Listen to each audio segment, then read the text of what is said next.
The denobulans gawked at Paul like he was an alien zoo exhibit, muttering to each other, "These humans are fucking insane." Paul Boyd, a 35-year-old human engineer, had just arrived on the denobulan homeworld as part of a cultural exchange program. He stood nervously in the bustling central spaceport, feeling completely out of his element. The denobulan civilization was light years ahead of humanity technologically, with sleek anti-gravity vehicles zipping overhead and towering skyscrapers that seemed to defy the laws of physics. Paul was one of only 3 humans selected for this prestigious program, chosen for his expertise in quantum computing and adaptability. But as he waited for his assigned guide, he couldn't shake the feeling that he was in way over his head. Suddenly, a towering figure emerged from the crowd. It was Rigel, Paul's denobulan liaison. The 7-foot-tall alien had blue skin, 4 muscular arms, and an elongated head that made him look almost regal. "Greetings, Paul Boyd," Rigel said in perfect English. "I am honored to be your guide during your stay on our world." As they walked to the anti-gravity car that would take them to Paul's living quarters, Rigel peppered him with questions about human culture and technology. Paul did his best to answer, but he couldn't help feeling like a primitive caveman compared to the advanced denobulans. "You should know that our civilization has long since evolved past violence and aggression," Rigel explained solemnly. "We have strict laws against such primitive behaviors." Paul nodded, trying to wrap his head around a society without conflict. As a former military engineer, the concept was both fascinating and unsettling. When they arrived at Paul's sleek, minimalist apartment, Rigel's demeanor turned serious. "I must confess we have an ulterior motive for bringing you here," he said gravely. "Our civilization is facing a crisis. A virus has infected our central AI system, causing malfunctions and disruptions on a global scale. We believe your expertise in quantum computing may be the key to saving us from total collapse." Paul's heart raced as the weight of the situation hit him. The fate of an entire alien civilization was in his hands. He knew he had to find a solution. Failure was not an option. The denobulans were counting on him. But as he looked out over the alien city, Paul couldn't shake the feeling that he was in for the challenge of a lifetime. The denobulans had underestimated human capabilities time and time again. They were about to learn firsthand just how fucking insane humans could be when the pressure was on. The days bled together for Paul as he threw himself into his work, trying to unravel the secrets of the corrupted denobulan AI. The research facility was unlike anything he had ever seen, with holographic displays and quantum processors that made his old lab back on Earth look like a child's playset. Paul worked shoulder to shoulder with Rigel and a team of the brightest denobulan minds, all laser-focused on finding a solution to the crisis that threatened their civilization. But as the days turned into weeks, Paul found himself struggling to adapt to the denobulan way of thinking. His colleagues approached every problem with cold, unwavering logic, dismissing any solution that couldn't be quantified or proven through rigorous experimentation. Paul, on the other hand, often relied on his gut instincts and creative leaps of intuition to solve complex problems. It was a fundamental difference in their problem-solving philosophies, and it led to more than a few heated arguments in the lab. "But what if we approach the problem from this angle?" Paul suggested one day, gesturing to a tangled knot of code on the holographic display. "If we can find a way to isolate this subroutine, we might be able to—" "That is not a viable solution," one of the denobulan scientists interrupted. His forearms crossed in disapproval. "It relies on assumptions and guesswork, rather than hard data and logical reasoning." Paul clenched his jaw, biting back a retort. He knew that the denobulans were brilliant in their own way, but their rigid adherence to protocol was starting to feel like a straitjacket. Late one night, as Paul pored over a particularly complex section of the AI's code, he noticed something strange.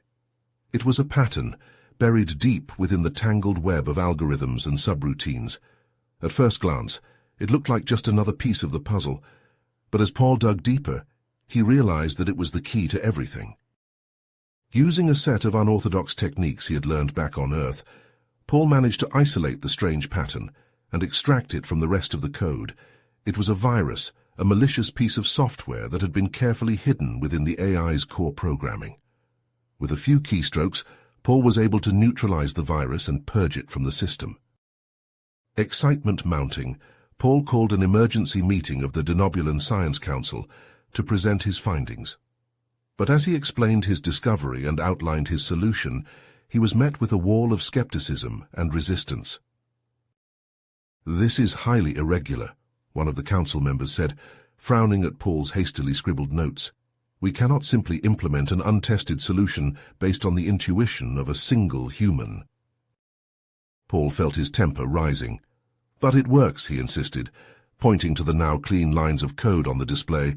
"I've already purged the virus from the system. If we act now, we can prevent any further damage and—" "Enough," another council member interrupted, holding up a hand. "We will not be swayed by emotional appeals. The council will deliberate and come to a decision in due time." But Paul knew that they didn't have time. Every second they wasted debating was another second that the Denobulan civilization teetered on the brink of collapse. So he made a decision. Late that night, Paul snuck into the research facility and accessed the AI's core system. With a few quick keystrokes, he uploaded his virus-purging solution directly into the machine. It was a risky move, but he knew it was the only way to save the Denobulans from themselves. At first nothing happened, but then, slowly but surely, the AI began to stabilize. The malfunctions and glitches that had been plaguing the system for weeks started to disappear, replaced by smooth, efficient operations.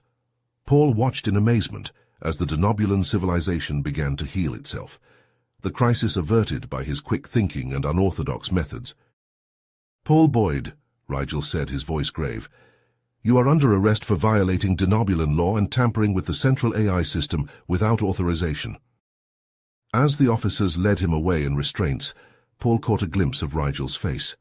The Denobulan looked torn, caught between his duty to his people and his growing respect for the unconventional human who had just saved their civilization. Paul paced restlessly in his cramped cell, his mind racing with the events that had led him to this Denobulan detention center. Just as he was starting to lose hope, an ear-splitting explosion rocked the facility. Alarms blared as panicked shouts echoed through the corridors. A guard rushed to Paul's cell, his face pale with fear. "The terrorists have struck again," he said breathlessly. "They've stolen the AI virus from the research facility." Paul's heart sank. He knew all too well the devastation that virus could cause if released back into the Denobulan system. Suddenly, Rigel appeared at the cell door, his expression grim. "Paul, we need your help. The terrorists are planning to unleash a modified version of the virus that will target not just the AI, but all of our advanced technology. It could send our civilization back to the Dark Ages." Paul didn't hesitate. "I'm in. Let's stop these bastards." Minutes later, Paul found himself suited up and armed, joining Rigel and an elite team of Denobulan security operatives in a high-speed pursuit of the terrorists. They tracked the group, led by a brilliant but unstable scientist named Zoran, to a remote mountain hideout. As they closed in, all hell broke loose. The terrorists were armed to the teeth with advanced Denobulan weapons, and they fought back with a fierce barrage of laser fire and explosives. Paul threw himself behind a boulder, his heart pounding as he returned fire.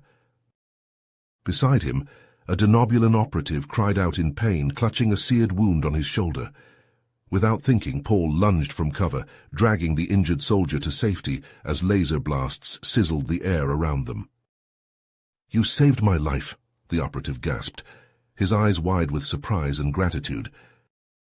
The battle raged on, but Paul and the task force pressed forward with dogged determination. Finally, they stormed the terrorist stronghold, engaging in brutal, close-quarters combat. Paul fought like a man possessed, driven by a fierce desire to protect his new Denobulan allies. In the end, they emerged victorious, with Zoran and his followers subdued and the modified virus secured. But as they returned to the capital, Paul couldn't shake a sense of unease. Whispers swirled through the halls of the Denobulan Science Council, some praising Paul's bravery and quick thinking, others condemning his reckless disregard for their laws and protocols. Rigel stood firmly in Paul's corner, arguing passionately for leniency, but many on the council remained unconvinced. "He is a loose cannon," one council member declared, slamming his fist on the table. "A danger to our society. He must be sent back to Earth immediately." Paul listened to the debate from the sidelines, his stomach twisting with uncertainty. As the Denobulan Science Council argued and deliberated Paul's ultimate fate, an urgent distress call cut through the tense atmosphere like a plasma blast. The signal originated from a remote research outpost on Denobulan's largest moon, where a team had been studying a mysterious new energy source. But now the outpost had gone ominously silent. "This could be the work of Zoran's terrorists," Rigel said grimly, his 4 hands clenched into fists. "We have to investigate immediately." The council, though divided on Paul, agreed that the threat could not be ignored. They dispatched Paul and Rigel to the moon, arming them with the latest in Denobulan tactical gear. The shuttle ride was tense and silent, with both human and Denobulan lost in thoughts of what horrors might await them. As they touched down on the moon's craggy surface and approached the outpost, an eerie stillness hung in the thin, recycled air. The scene inside defied comprehension. The outpost's corridors were painted with the blood and entrails of the research team, both Denobulan and human scientists brutally slaughtered. Rigel recoiled, his face contorted in shock and disgust. Even Paul, a hardened veteran, felt his gorge rise at the savage butchery. As they picked their way through the grisly remains, a faint sound echoed from a darkened lab. Plasma rifles at the ready, they edged inside to find a lone human woman cowering beneath a workbench, her lab coat streaked with blood. It was Dr. Elizabeth Ryder, the outpost's lead researcher. "They took it," she stammered, her voice raw with terror. "The Omnium, our energy source, it's gone." Dr. Ryder explained that the Omnium was no mere power supply, but a reality-altering substance capable of reshaping matter itself at a whim. A single gram could level cities or transform entire planets. And now it was in the hands of Zoran's fanatics. Racing back to their shuttle, Paul and Rigel pushed the engines to their limits as they sped back to Denobula to warn the Science Council. But as they burst into the council chambers, they found not alarmed debate, but eerie, hostile silence.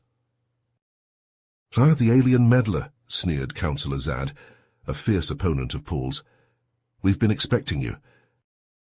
With mounting horror, Paul and Rigel realized the terrible truth. Zoran's influence had spread further than they ever imagined.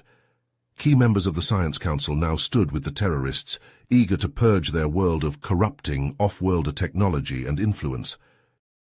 As armed guards moved to surround them, Paul and Rigel exchanged a tense glance.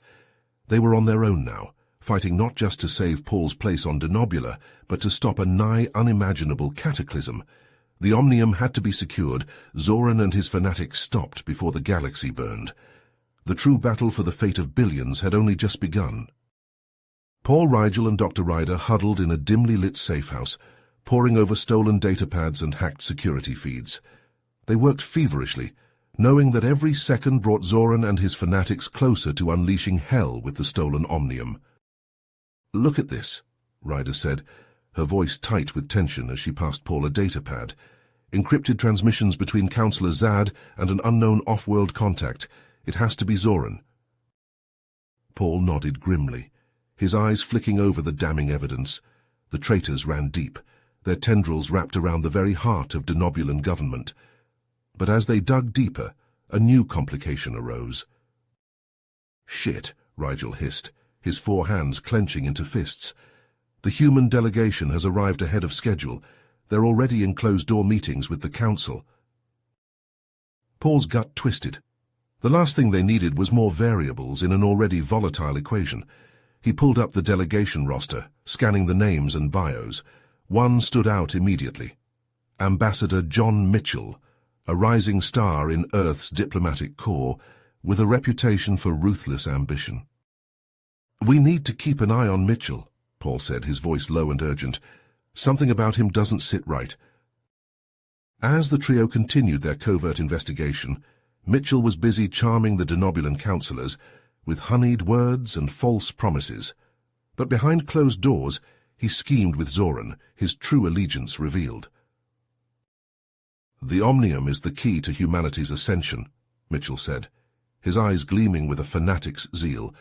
"With its power, we can bring the galaxy to heel, starting with these foolish denobulans." But Paul and his team were closing in. Piecing together intercepted communications and trace data, a horrifying picture emerged. Mitchell and Zoran, two sides of the same twisted coin, plotting to overthrow the denobulan government and install a human supremacist regime. Paul agonized over the choice before him. Expose Mitchell and risk an interstellar incident that could fracture the fragile peace between their worlds, or stay silent and let the terrorist plot unfold, dooming billions. In the end, he knew there was only one path. Heart-pounding, Paul slipped into Mitchell's private quarters, the door sealing behind him with a hiss. The ambassador spun, his face twisted in rage at the intrusion. "What the hell are you doing here?" Mitchell snarled, reaching for a sleek laser pistol at his hip. "I know about your deal with Zoran," Paul said, his voice steady despite the fear coursing through him. "This ends now, Mitchell. We can still salvage peace between our people, but not like this." Mitchell's laughter was cold and cruel. "Peace? You naive fool. This is about power, pure and simple. Humanity's rightful place as masters of the stars." The ambassador's finger tightened on the trigger, but Paul was faster. Years of military training kicked in as he lunged, grappling with Mitchell in a brutal clash of flesh and bone. They crashed through the room, trading blows with savage intensity.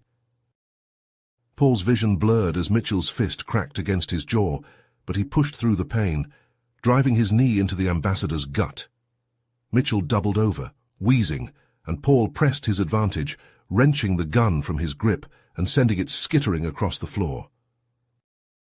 But even as Paul subdued the treacherous diplomat, Mitchell's hand darted to his wrist, tapping out a rapid sequence on a hidden comm device. A burst of static, a coded signal pulsing across the void of space. On the far side of Denobulan's moon, Zoran smiled, his teeth flashing in the darkness. The game had changed, but the goal remained the same: chaos, destruction, and the rise of a new order from the ashes of the old. And with Mitchell's warning, he now had a head start on his enemies. Paul stood over the unconscious ambassador, his chest heaving and knuckles bruised. He had won this battle, but the war was far from over. Zoran was still out there, armed and more dangerous than ever. The fate of two worlds hung in the balance, and time was running out. Paul's heart pounded as he raced through the twisted corridors of the abandoned mining facility, Rigel and Dr. Ryder close on his heels. The acrid stench of plasma discharge and burnt metal assaulted their nostrils, a grim reminder of the fierce battle raging around them. Zoran's terrorists fought with the desperate ferocity of cornered animals, but Paul and his team pressed forward, driven by the knowledge that failure meant the end of everything they held dear. A searing bolt of plasma sizzled past Paul's ear, close enough to scorch his hair. He dove behind a rusted metal crate, his chest heaving as he returned fire. Beside him, Rigel let out a pained grunt, clutching a smoldering wound on his upper arm. Dr. Ryder quickly applied a field dressing, her hands steady despite the chaos. "We have to keep moving," Paul urged, his voice raw with smoke and desperation. "Zoran's control room is just ahead." Rigel nodded grimly, his four hands tightening on his plasma rifle. "Lead the way, my friend, we're with you." They surged forward, battling through the last pockets of resistance with a fierce determination born of desperation. But as they neared the control room, a massive explosion rocked the facility, sending them sprawling to the ground. Paul's ears rang as he struggled to his feet, his vision blurred by smoke and dust. "Rigel Ryder," he called out, his voice barely audible over the ringing in his ears, but there was no response. Dread coiling in his gut, Paul staggered towards the control room, his plasma rifle at the ready. As he burst through the shattered doors, he found himself face to face with Zoran, the terrorist leader's face twisted in a triumphant sneer. "You're too late, human," Zoran gloated, his hand hovering over a glowing control panel. The activation sequence has already begun. In mere moments the Omnium will be unleashed, and your pathetic species will be blamed for the destruction of Denobula. Paul's grip tightened on his rifle, his finger hovering over the trigger. "Why?" he demanded, his voice shaking with rage and despair. "Why do all this? What could possibly be worth the lives of billions?" Zoran's laughter was cold and cruel. "Power, you fool. The power to reshape the galaxy in our image, to purge it of the weak and unworthy, and with the Omnium, that power will be ours." Paul's heart raced as he saw the activation sequence ticking down on the control panel. He had only seconds to act. With a roar of defiance, he charged forward, tackling Zoran to the ground in a desperate bid to reach the controls. They grappled on the cold metal floor, trading blows with savage intensity. Paul felt Zoran's fist crack against his jaw, sending stars exploding across his vision, but he pushed through the pain, driven by the knowledge that everything depended on him. With a final desperate surge of strength, Paul managed to overpower Zoran, slamming the terrorist leader against the control panel with bone-crushing force. Zoran's eyes widened in shock as Paul's hand closed around his throat, squeezing with all the strength he had left.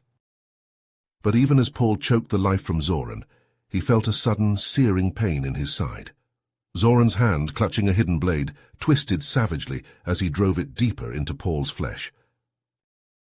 Paul staggered back, his hand pressed to the wound as blood poured between his fingers. But even as his strength faded, he lunged for the control panel, his vision tunneling as he input the deactivation code with trembling fingers.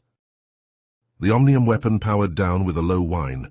The activation sequence aborted mere seconds before detonation. Paul sagged against the console, his breath coming in ragged gasps as the room spun around him. Dimly he heard the sound of footsteps, the clatter of weapons being discarded. Rigel and Dr. Ryder burst into the control room, their faces etched with worry and fear. "Paul!" Rigel cried out, rushing to his friend's side. "Hold on, we'll get you out of here, just hold on." But even as they worked to stem the bleeding, Paul knew it was too late. He could feel his life slipping away, his vision fading to black at the edges. With the last of his strength, he gripped Rigel's hand, his voice a hoarse whisper. "The evidence against Mitchell. Use it. Preserve the peace. Promise me."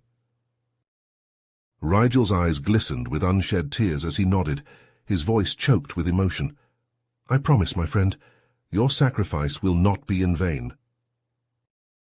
As Paul's eyes drifted closed, he felt a sense of peace wash over him.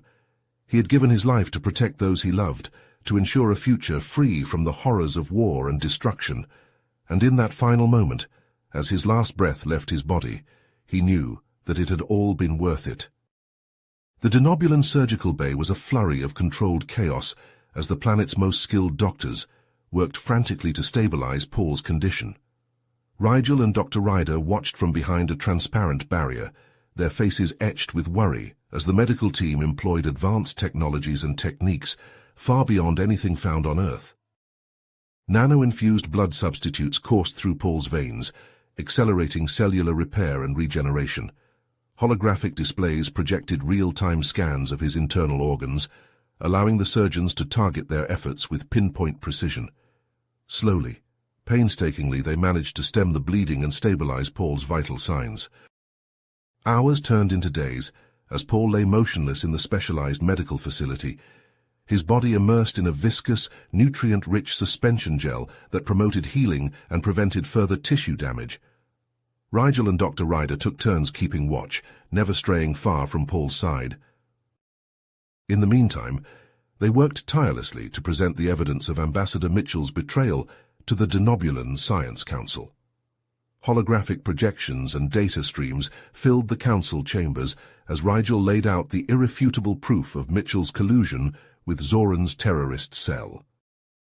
The council members sat in stunned silence, their faces a mix of shock, anger, and disbelief. The revelation of such high-level corruption within their own government was a blow to the very foundation of Denobulan society. With swift and decisive action, the council ordered the immediate arrest of Ambassador Mitchell and his co-conspirators. Denobulan security forces moved quickly, apprehending the traitors before they could flee or destroy evidence. In a public address broadcast across the galaxy, the Denobulan Prime Minister spoke of Paul's heroism and sacrifices, praising him as a shining example of the potential for cooperation and understanding between their two species. The galactic community was stunned by the revelations and messages of support and gratitude poured in from countless worlds.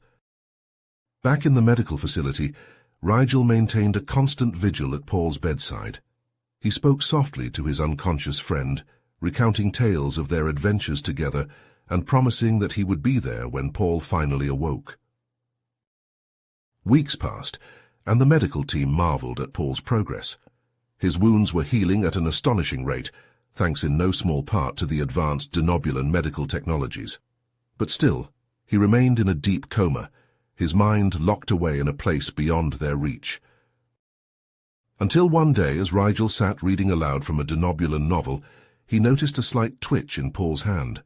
Hardly daring to breathe, Rigel called out for the doctors who came rushing in to examine Paul's vital signs. Slowly, miraculously, Paul's eyes began to flutter open. He blinked against the bright lights of the medical bay, his gaze unfocused and confused. But as his vision cleared and he saw Rigel standing beside him, a weak smile spread across his face. In the weeks that followed, Paul threw himself into his recovery with the same determination and tenacity he had shown in the fight against Zoran. Physical therapy sessions left him exhausted and aching, but he pushed through the pain, driven by an unshakable resolve to regain his strength and return to his mission of fostering peace between humanity and the Denobulans. Dignitaries and officials from both worlds visited him during his convalescence, offering words of gratitude and support. Paul accepted their thanks with quiet humility, always steering the conversation back to the importance of cooperation and understanding between their species. Though his body was on the mend, Paul knew that the true challenge still lay ahead. The bonds he had forged with Rigel and the Denobulan people were strong, but there was still so much work to be done to ensure lasting peace and stability in the galaxy. As Paul's strength returned, he threw himself into his recovery with a fierce determination. His daily physical therapy sessions left him drained and aching, but he pushed through the pain, driven by an unshakable resolve to regain his full capabilities. "You're making remarkable progress," Rigel commented, watching as Paul gritted his teeth through a particularly grueling set of exercises. Dr. Ryder nodded, her expression thoughtful. "The Denobulan Science Council has been debating the fate of the Omnium. Some believe it should be destroyed, while others see its potential for scientific advancement." A spark of curiosity ignited in Paul's eyes. The Omnium's reality-altering properties fascinated him, and he found himself increasingly drawn to the idea of studying it further. "I want to lead a research team," Paul said, his voice steady with conviction. "We need to understand the Omnium to harness its potential safely." Rigel and Dr. Ryder exchanged a glance, their concern evident. But they knew Paul's determination and they trusted his judgment. "We'll support you," Rigel said, placing a reassuring hand on Paul's shoulder. "But we must proceed with caution." The team secured a remote, uninhabited island for their research, setting up a state-of-the-art laboratory facility.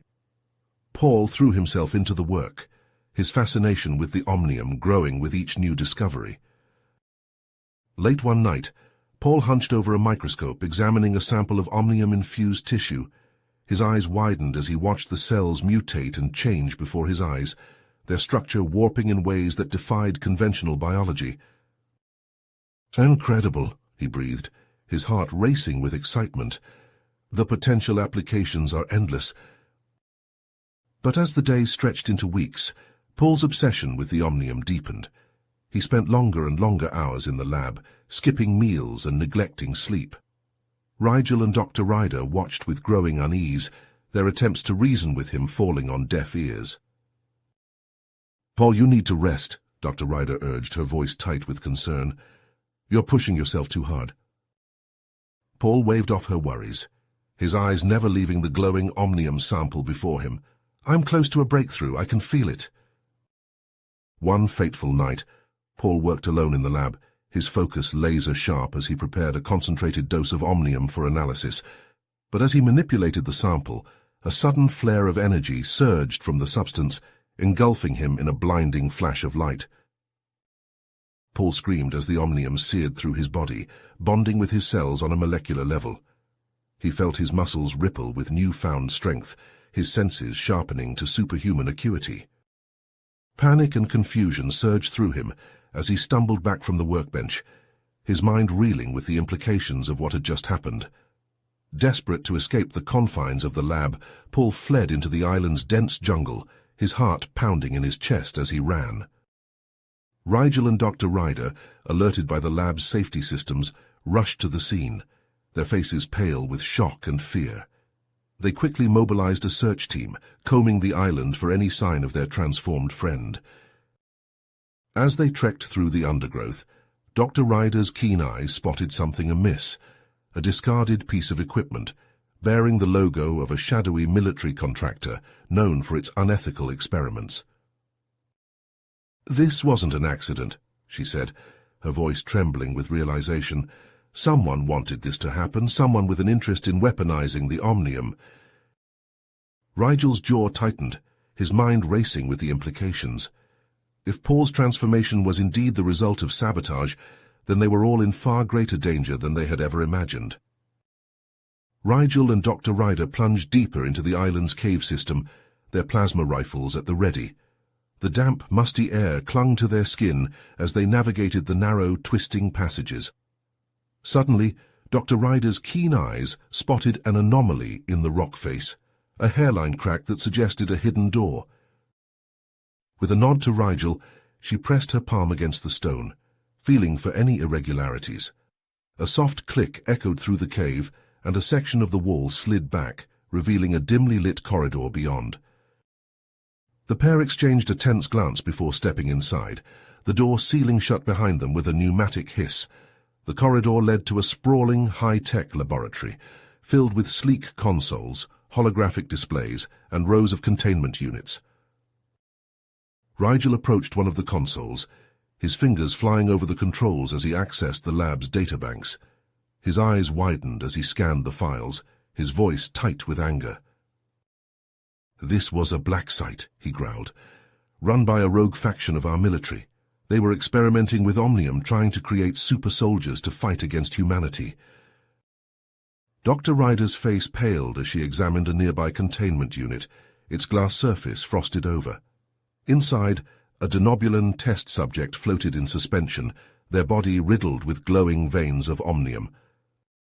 "Paul's exposure wasn't an accident," she whispered, horror dawning in her eyes. "They used him as a test subject to see how omnium would affect human physiology." Rage boiled in Rigel's gut as he confronted the lab's lead scientist, a gaunt denobulan with cold, calculating eyes. He demanded answers, his voice shaking with barely contained fury. The scientist sneered, his arrogance palpable. "You're too late," he spat. "The Omnium Soldier program is already in motion. Humanity's days are numbered." Chaos erupted as the rogue faction's leaders tried to flee, only to be cut down by the plasma fire of denobulan security forces.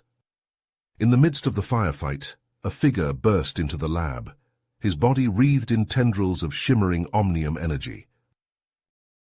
It was Paul, his eyes blazing with a fierce, inhuman light. He moved with blinding speed, engaging the remaining faction members in a brutal, no-holds-barred battle. Consoles shattered and containment units burst as the combatants clashed, the air crackling with the raw power of omnium. As Paul fought, he felt the substance responding to his will, flowing through his veins like liquid fire. He lashed out with bolts of pure energy, neutralizing the faction's weapons and equipment with devastating precision. In the end, Paul stood victorious, the rogue faction's threat neutralized. Rigel and Dr. Ryder watched in awe as the omnium tendrils faded, leaving Paul standing amidst the ruins of the lab, his chest heaving with exertion. News of Paul's heroism spread quickly, with both denobulan and human leaders hailing him as a savior. But as the adrenaline faded, Paul found himself grappling with a new dilemma. The omnium had changed him, granted him powers beyond his wildest dreams.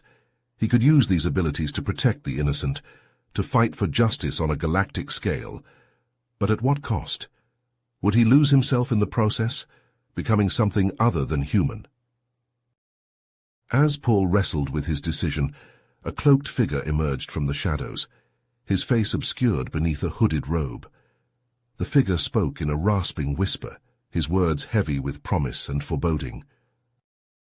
"I know the truth about Omnium," he said, his voice echoing in Paul's mind. "Its origins, its potential to reshape the very fabric of the universe.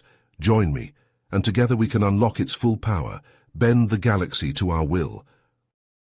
Paul hesitated, torn between his desire to protect the innocent and the siren call of the figure's words. The future of the galaxy hung in the balance, and Paul knew that his next choice would shape the course of history itself. Paul stood before Rigel and Dr. Ryder, his heart heavy with the weight of his decision. The mysterious figure's offer echoed in his mind, the promise of unlocking the full potential of his Omnium-granted powers, both tantalizing and terrifying. "I have to do this," Paul said, his voice steady despite the turmoil raging inside him. "The knowledge this organization has, it could be the key to understanding Omnium, to using its power for the greater good." Rigel's 4 hands clenched into fists, his face etched with concern. "Paul, are you sure about this? We don't know anything about these people or their true intentions." Dr. Ryder nodded, her eyes searching Paul's face. "What if it's a trap? What if they only want to use you for their own purposes?" Paul sighed, running a hand through his hair. "I know the risks, but I can't ignore this chance. If there's even a possibility that I can use these powers to help others, to protect our species and maintain peace in the galaxy, I have to take it." He stepped forward, clasping Rigel's shoulder with one hand and Dr. Ryder's with the other. "I won't forget what you've done for me, what we've been through together. I promise I'll keep in touch, and I'll use these powers to help both our peoples." As he began his training with the Guardians of Omnium, Paul was astounded by the depth of knowledge they possessed. He learned that Omnium was not merely a substance, but a sentient entity that had been guiding the evolution of intelligent life throughout the galaxy for eons. The Guardians, he discovered, were tasked with harnessing Omnium's power to ensure the survival and advancement of all sentient species. They trained him to wield his abilities with precision and control, teaching him to sense the delicate balance of Omnium that permeated the universe. Paul rose quickly through the ranks, his natural aptitude and the strength of his Omnium-enhanced abilities, making him one of the Guardians' most powerful and respected members. He found purpose in his new role, using his powers to intervene in conflicts across the galaxy and prevent the abuse of Omnium's power by those who would use it for their own gain.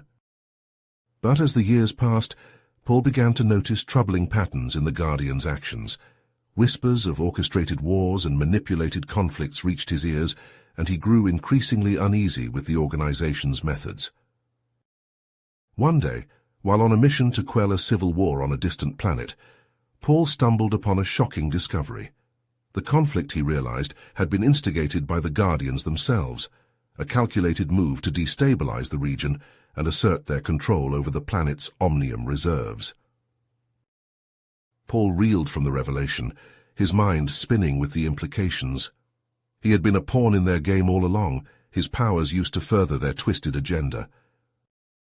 In that moment he made a decision. He would not stand by and allow the Guardians to manipulate the galaxy any longer. He would fight, even if it meant sacrificing everything he had become. The battle was brutal, a clash of Omnium-enhanced titans that shook the very foundations of the Guardian stronghold. Paul fought with a fierce determination, his powers pushed to their limits as he strove to destroy the organization's central command and sabotage their plans. In a final, desperate act, Paul unleashed a massive wave of Omnium energy, the force of it threatening to engulf the entire galaxy. But even as the destructive power surged outward, Paul knew what he had to do. With a cry of defiance, he absorbed the energy into his own body, becoming a living conduit for Omnium's power. The pain was unimaginable, every cell in his body seared by the sheer magnitude of the energy he contained. But as he rose from the ruins of the Guardian's stronghold, Paul knew that his sacrifice had not been in vain. He had stopped their plan, prevented the subjugation of the galaxy under a single, all-powerful being. Now he ventured out into the vast expanse of space, a solitary figure tasked with maintaining the balance of omnium throughout the universe. He was the Wanderer, a mythical being spoken of in hushed whispers across 1,000 worlds. And though he was forever separated from his friends and loved ones, his heart ached with the knowledge that he had protected them, and the countless billions of sentient beings that called the galaxy home. Paul stood on the bridge of his sleek, omnium-powered craft, his eyes fixed on the stars that stretched out before him. The weight of his responsibility hung heavy on his shoulders, but he bore it with a quiet strength, a determination to see his task through to the end. As he charted a course for the next world in need of his aid, Paul allowed himself a moment of reflection. He thought of Rigel and Dr. Ryder, of the bond they had forged in the crucible of conflict and discovery. He thought of his home on Earth and the life he had left behind. You have reached the end of the story. If you enjoyed this story and want to support us, please leave a like and subscribe to our channel, and for every comment that says 88, I will heart every single one of them. Thank you for your time.